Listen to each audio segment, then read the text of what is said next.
تو میرا شوہر کبھی بھی میرے لیے اس طرح سے تحفہ بنا کر نہیں بھیجتا۔ اتنا مہنگا تحفہ میرے لیے کیسے بھیج سکتا تھا؟ اس کے اندر جو فون تھا وہ کم سے کم 20,000 کا تھا۔ آج ویسے بھی میری سالگرہ نہیں تھی۔ میں نے اپنی نند سے جھوٹ بول دیا۔ میں نے کہا نہیں، یہ تمہارے بھائی نے نہیں بھیجا، آج میری سالگرہ ہے، لیکن تمہارے بھائی کو تو پتہ ہی نہیں ہے، میری ایک کزن نے بھیجا ہوگا۔ وہ مجھے فون پر کہہ رہی تھی کہ تم کل بہت حیران ہونے والی ہو۔ میں اس کی بات نہیں سمجھی تھی۔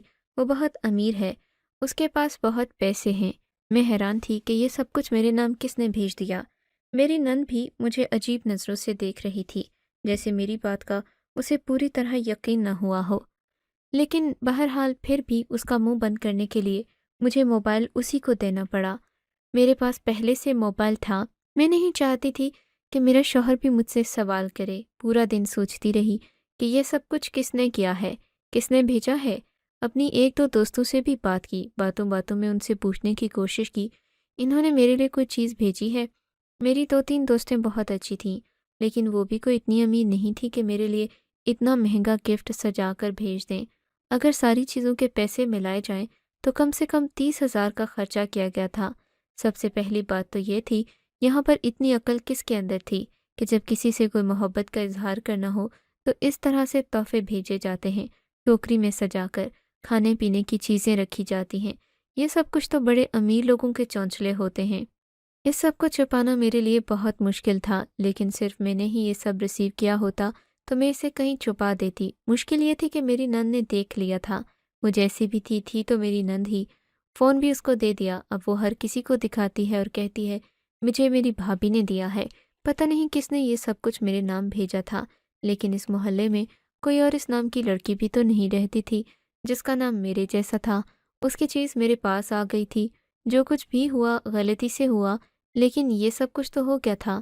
پھر ابھی کچھ دن گزرے ہی تھے کہ میرے نام ایک اور چیز آئی۔ اس دفعہ یہ چیز ایسی تھی کہ اس کے بارے میں جھوٹ بھی نہیں بول سکتی تھی۔ میری بہن یا میری کسی کزن نے میرے لیے بھیجا ہے، کیونکہ یہ کچھ اور نہیں، پھولوں کا وہ بہت ہی خوبصورت گلدستہ تھا، بہت ہی مہنگے پھولوں کا۔ اس کے اندر میرا نام بھی تھا، میرے لیے کسی نے بھیجا تھا۔ سب سے بڑا دھچکا تو مجھے تب لگا جب یہ سب کچھ میرے شوہر نے دیکھ لیا، کیونکہ وہ گھر میں موجود تھا۔ اس کا کہنا تھا یہ تمہارے نام کسی نے بھیجا ہے۔ میں نے کہا میری کسی دوست نے بھیجا ہے۔ میرے شوہر نے کہا جھوٹ نہیں بولو، تمہاری دوست تمہارے نام پھول کیوں بھیجے گی، وہ بھی بلا وجہ۔ میں نے کہا اس کا دل کر رہا ہوگا تو اس نے بھیج دیے ہوں گے۔ اس نے کہا کون سی دوست ہے تمہاری، بات کرو میری۔ اس میں اچانک کسی سے بات نہیں کروا سکتی تھی۔ اگر میں اپنی دوست کو کہتی کہ میرے لیے جھوٹ بولو تو وہ بول بھی دیتی، پر یوں اچانک تو بات نہیں کروا سکتی تھی۔ میں آناکانی کرنے لگی۔ میرے شوہر کے دل میں بات آ گئی۔ اس نے کہا دیکھو تم بہت خوبصورت ہو، مجھے پتہ ہے، اور میں تمہارے قابل بھی نہیں تھا۔ تمہارے ماں باپ نے ہمارے گھر کی شرافت دیکھی، اب اسی شرافت کا بوجھ تمہارے کندھوں پر بھی ہے۔ تم جو کہتی ہو میں مان لیتا ہوں، لیکن اگر دوبارہ کوئی اس طرح کی حرکت ہوئی تو میں معاف نہیں کروں گا، اور جو کچھ بھی کر رہی ہو وہ نہ کرو۔ میں نے کہا میری بات تو سنیں، آپ مجھ پر الزام لگا رہے ہیں۔ میرے شوہر کا کہنا تھا دیکھو تم اس گھر میں آئی ہو تب سے ہی اس طرح کی حرکتیں شروع ہوئی ہیں۔ پہلے تو یہاں کوئی غلطی سے پھول نہیں دے کر جاتا تھا، اس سے پہلے بھی یہاں ایک چیز آئی تھی۔ میں سب کچھ جانتا ہوں۔